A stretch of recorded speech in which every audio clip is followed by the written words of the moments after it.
जय जय श्री राधे राधे, जय श्री कुंज बिहारी, जय जय श्री हरिदास, हरे कृष्ण। दोस्तों, हम सभी के मन में एक प्रश्न छिपा होता है। क्या भगवान हमारे जीवन के बारे में सब कुछ जानते हैं, सब कुछ देख सकते हैं? अगर देख सकते हैं तो कैसे देखते हैं? और हमारे जीवन को ईश्वर कहाँ तक देख सकते हैं? हम सभी जानते हैं कि ईश्वर तो आत्मा में बसा होता है, इसीलिए उनको सब कुछ पता है। हम क्या कर रहे हैं, क्या करने वाले हैं, हम गलत किए, हम अच्छा काम किए, जैसा भी किए, उनको सब पता है। चलिए ऐसे ही एक घटना, एक कहानी हम सुनते हैं और इस कहानियों के दौरान हम अपने आप को थोड़ा सा सुधारने की कोशिश करते हैं। हम कौन सा काम करें, अच्छे या बुरा, इसका निश्चय करते हैं हमारा विवेक। और जिनके विवेक में अच्छा या बुरा का ख्याल है, वो कभी गलत काम कर ही नहीं सकते। चलिए आज एक सुंदर सी कहानी के द्वारा हम जानते हैं कि भगवान कैसे हमें देखते हैं। एक समय की बात है, एक राजा ने अपने दरबार में पूजा रखा और पंडित जी को पूजा पाठ के लिए बुलाया। और फिर जब पूजा हो गई, तब पूजा के बाद राजा ने पंडित जी से 3 सवाल पूछे, जो सवाल काफ़ी जटिल थे। सबसे पहले राजा ने पंडित जी से पहला प्रश्न किया। वो प्रश्न है कि भगवान हमें कैसे देखते हैं। पुजारी को राजा ने दूसरा प्रश्न पूछा, भगवान कहाँ तक देख सकते हैं। और राजा की तीसरी प्रश्न थी, भगवान क्या करते हैं। राजा की ये 3 प्रश्नों को सुनकर पंडित जी काफ़ी सोच में पड़ गए और फिर बोले, महाराज आपने जो सवाल पूछा, उन सवालों के उत्तर देने के लिए मुझे थोड़ा सा समय चाहिए। तब राजा ने पंडित जी को 1 महीना का समय दिया और बोला, मैंने आपको 1 महीना का समय दिया और आप इसी 1 महीने के अंदर ही मुझे अपना प्रश्न का जवाब देना। फिर पंडित जी अपने घर वापस चले आए। बहुत सोचने लगे, लेकिन कई दिनों तक उनको कुछ भी उत्तर नहीं सूझा। पंडित जी घर में बहुत ज़्यादा परेशान दिखने लगे और उनकी यह परेशानी देखकर उनका बेटे ने बोला, पिताजी क्या हुआ, आप इतना क्यों चिंतित हैं? फिर पंडित जी ने अपने बेटे को राजा के सारे सवाल के बारे में बताया और तभी बेटे ने अपने मन की सुनकर और अपने आत्मा की विश्वास कर कर कहा कि पिताजी आप बिल्कुल भी नहीं चिंता करें, मैं आपके ये सारे सवालों का जवाब दूंगा।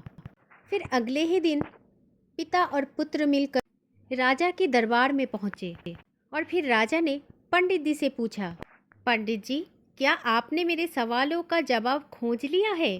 तब पंडित जी ने कहा, महाराज मेरे बेटे ने इन सवालों का उत्तर देने का जिम्मा ले लिया है।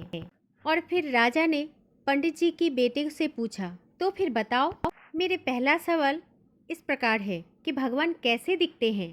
तब पंडित जी के बेटे ने मुस्कुराया और मुस्कुराते हुए कहा, हाँ महाराज कृपया 1 कटोरी दूध मिल सकता है, अगर दूध मिल सकता है तो मंगवाइए।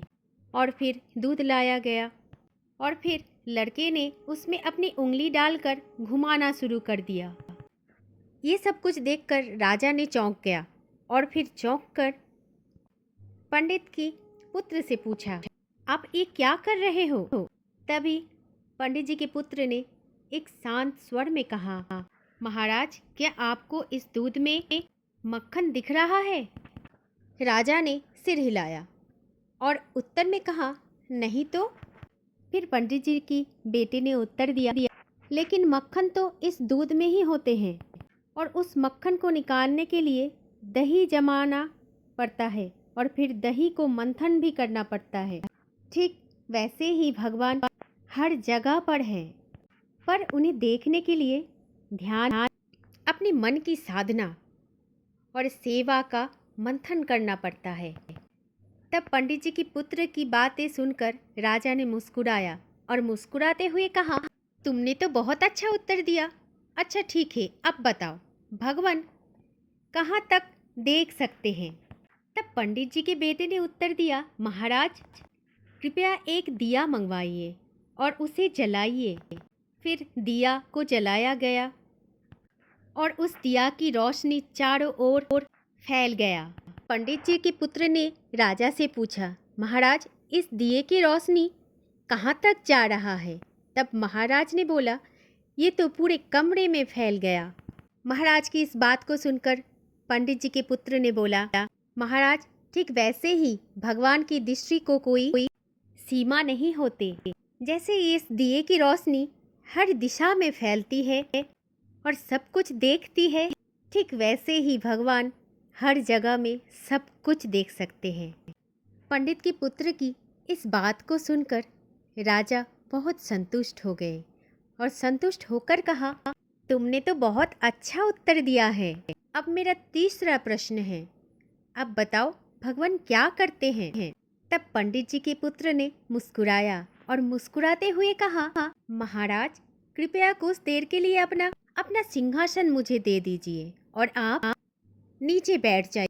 पंडित पुत्र की इस बात को सुनकर दरबार में उपस्थित सभी लोगों में खुसर फुसर शुरू हो गई। पर राजा को तो जिज्ञासा थी, इसीलिए राजा ने पंडित पुत्र को सिंहासन में बैठने का अनुमति प्रदान किया। तब पंडित पुत्र सिंहासन पर बैठा और बैठकर बोला, महाराज अब देखिए, अभी तक आप तो राजा ही थे और मैं था आपकी प्रजा, लेकिन अब तो मैं राजा हूँ और आप मेरी प्रजा हैं। यही तो है उस मुरलीधारी की भगवान की लीला। भगवान जिसे चाहते हैं उसे ऊंचाई पर बैठा देते हैं और जिसे चाहते हैं उसे नीचे उतार देते हैं। यही तो है उनका काम। राजा पंडित पुत्र की ये बातें सुनकर एकदम से चकित हो गया। उसने पंडित जी और उनके बेटे की चतुराई को नमस्कार किया और उन्हें ढेर सारे उपहार दिया। और फिर राजा ने कहा, आज तुमने मुझे भगवान की शक्ति, भगवान की दृष्टि और भगवान की कार्य का गुर रहस्य बताया। इस घटना के बाद उस राजा ने विनम्रता और सेवा का भाव भी अपना लिया, क्योंकि वह समझ गया था कि भगवान हर जगह में विराजमान है और हर रूप में विद्यमान होते हैं। इसीलिए कहते हैं कि भगवान को जानने से पहले भगवान की अस्तित्व के बारे में जानिए, उनसे प्रेम कीजिए, भावपूर्ण संबंध बनाइए। वैसे तो भगवान हमारे पिता भी हैं, माता भी हैं, सब कुछ हैं, फिर भी हम अगर कोई संबंध उनसे जोड़े तो भगवान भी बंध जाते हैं हमारे संबंधों में। चाहे आप किसी भी मंदिर में जाओ, वृंदावन में जाओ, बिहारी जी मंदिर में जाओ, कोई भी मंदिर में जाओ, ऐसा महसूस होता है कि वो हमें देखने के लिए इंतज़ार कर रहे थे, हमें ही ढूंढ रहे थे। उन्हें देखने के बाद हमारे सभी प्रार्थनाएं, सभी कामनाएं स्तब्ध हो जाती हैं, हम बस उनको ही निहारते हैं। इसीलिए कहते हैं वृंदावन जाओ, बांके बिहारी जी मंदिर जाने से कभी कुछ मांगना मत, बस उनको ही निहार के आना, क्योंकि भगवान सब जानते हैं हमारी स्थिति कैसी है, हमारे जीवन में कितना दुख है, कितना कष्ट है, वो सब जानते हैं। कभी भी कुछ मांगो मत उनसे, बस उनसे प्रेम करो, प्रेम से बोलो श्री राधे राधे। जय जय श्री कुंज बिहारी, जय जय श्री हरिदास। हरे कृष्ण।